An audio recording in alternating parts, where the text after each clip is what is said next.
Remember that one? Bread took it up the charts back in 1972, Sweet Surrender. Now, I'm sure you've heard plenty of stories about life on the road for a musician. But if you don't know what it's like living with a musician, stick around, because later on in the hour, David Gates clues us in. This is Dick Clark, and you're listening to the best music one more time.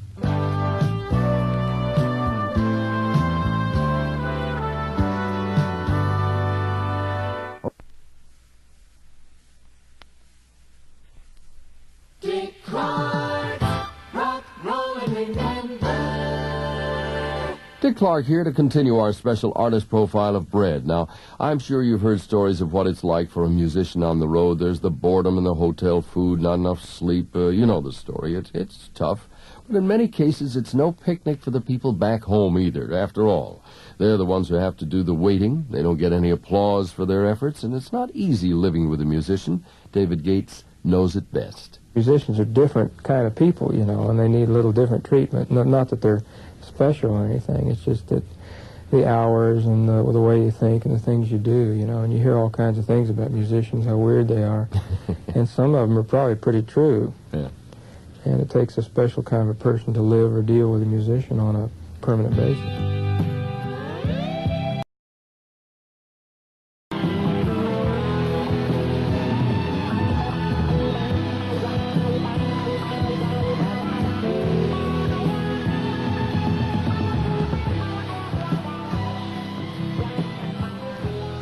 1972 was the year Bread had that hit, The Guitar Man. Now, a year later, the band went through some turmoil. A big change affected all their lives, and I'll get into that in the next hour of Rock, Roll, and Remember. Right now, I think it's time to give credit where credit's due.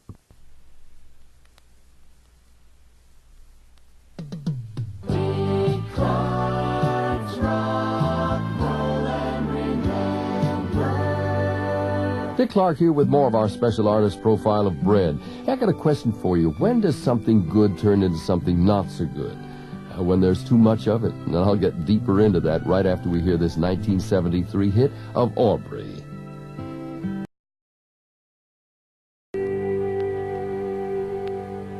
Beautiful ballad by Bread. 1973 was the year Aubrey. Now, that was one of the soft romantic ballads that made the group one of the most popular acts of the early 70s. Nobody else sounded quite like them, and that's what helped the act stay on the charts for many years. But eventually that sound began to wear thin.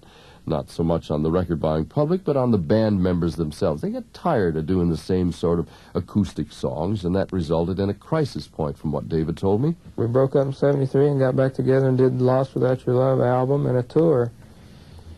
And it reinforced my thinking that we were better off separate. Well, that reunion tour David just talked about came 3 years after the group initially broke up. This is the title song from the album they were promoting. It went all the way to number 9 in 1976, Lost Without Your Love.